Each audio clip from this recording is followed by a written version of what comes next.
Hello, this is Coffee Break with Conrad, and I'm actually deviating a little bit from my weekly wilderness series, and I just felt like I needed to put out some videos here just because there's a lot of things to talk about. Wanted to share a couple things with you and wanted it to be a little more free-flowing, a little more relaxed. And I got my pastor's coffee with my pastor's coffee mug and in my pastor's office. Actually, you want to see my office? Some things I'm particularly proud of. I got a lot of globes, and this is a map right over top of the couch right here. And I love that map. I got that for Christmas last year from family and also from family members. My sister got me a number of these Gothic crosses, and I love that display right beside my bookshelves. So yeah, I'm just here in my office and just wanted to talk with you a little bit. And if you're jealous about the coffee that I'm drinking right now,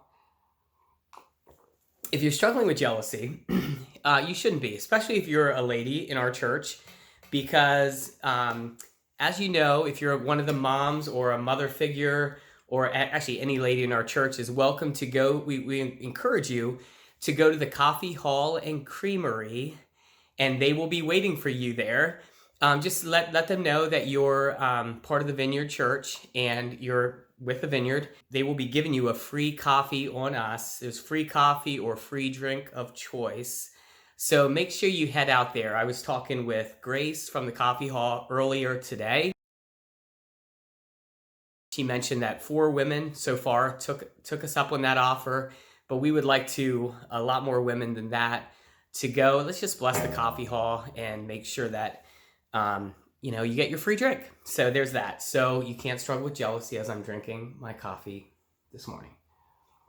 So I just wanted to share a little bit about one thing that came to my attention, and that is I was reminded of a book that I got in college a number of years ago, and it's called Isolation, and it's the subtitle is a place of transformation in the life of a leader. And Shelley Trebesh talks about how God uses isolation in our lives. And this book was actually written in 1997, and it is amazingly applicable, particularly the first couple chapters in this book. It seems like she's in the year 2020, but this was 23 years ago that she wrote this book. And she talks about, there's two things I wanted to read. One is in page 9, she writes, during a desert or wilderness time, one is removed from his or her normal daily routine at home, daily routine or home, and isolated from family and friends. A person in a desert time may not feel the presence of God, and it may seem that he or she is alone in a dark and foreign land. And I know a number of people, as I've been talking with you and talking with a number of people in our church, that this has been a hard time spiritually. And we don't, sometimes we feel like we're alone, like we may not feel the presence of God very strongly in this season. That doesn't mean God is not working. That doesn't mean God is not investing in us in the wilderness. But sometimes in this time, we don't feel the presence of God as strongly. But then she goes on to say, and she talks about how, and this is in the context of leadership development, how God is growing us as people of faith and as leaders in the kingdom of God.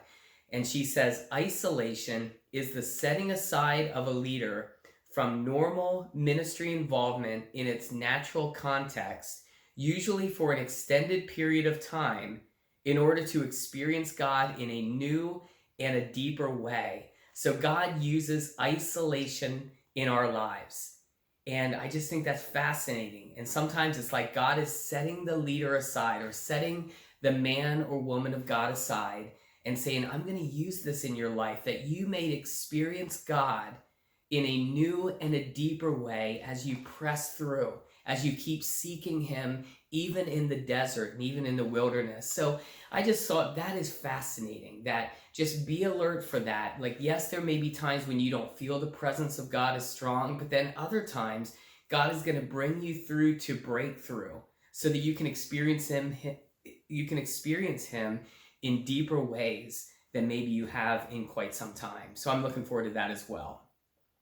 So I wanted to just share a little bit about that because I just picked up that book the other day. It kind of came to my mind and I thought I would share that with you. But I also wanted to talk a little bit about some of the changes and some of the decisions that we've been making in recent days for our church. We mentioned this on Sunday. Some of you heard the announcement. Maybe some of you didn't get a chance to hear the announcements, but I just wanted to kind of mention again about the different things that are happening. And there's a lot of decisions being made and not everything is finalized, but we are beginning this week with the small groups. We are blessing the small groups. We feel a go-ahead from the Lord to encourage small groups and SKGs, which is small kingdom groups, that you can begin when you're ready to start in-person meetings, if and when you feel comfortable. Now, some groups will meet this week or next week or in the near future. Some groups will not meet right away, and that's totally fine. We are encouraging 10 people or less when you gather at this point, and maintain social distance. So an outdoor location is preferable in light of being able to maintain appropriate social distance. And just getting together and talking would be an amazing thing. So we are encouraging groups, if you're ready and when you're ready, to start meeting in person.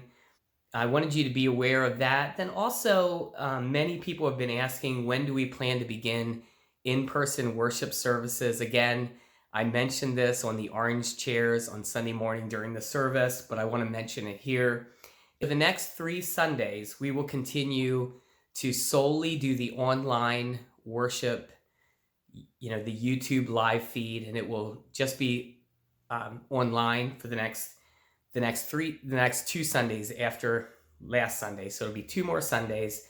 And then our current plan is to open up the in-person worship services again on Sunday, May 31st. And there will be a number of significant changes for those services, a lot of protocol. Like we're going to be, particularly for the first month, for sure, we'll be having masks. We'll be wearing masks and not doing handshakes and hugs. We might, we'll encourage enthusiastic waves and elbow bumps and things like that, maybe. But there will be a number of a lot of protocol, making sure that we're doing things keeping everyone safe and doing things well. So we'll let you know more details. We don't have all the details right now pertaining to that, but the first service, we are having 2 services. So one will be at 9 o'clock, and the second will be at 10:45, beginning on Sunday, May 31st. So Sunday, May 31st, 2 services, one at 9 o'clock, one at 10:45. The 9 o'clock service will be live streamed via YouTube, just as we've been doing. So if you feel, we just want to encourage everyone. Nobody should feel pressured to attend in person if you don't feel comfortable and if you don't feel safe. But for now, we want you to know that we're looking at May 31st, and things could change. Obviously, things change so quickly, and there's a lot of crazy. It's just been a crazy time, but that's the plan for now. And it's actually very consistent with what a lot of our partner churches are doing here in the city. A lot of churches that have been going to online services are thinking along the same lines of the end of May, beginning of June. Most churches in our city are having those as the target dates to start opening up again. So it's very consistent with what our friends are doing, our neighboring churches.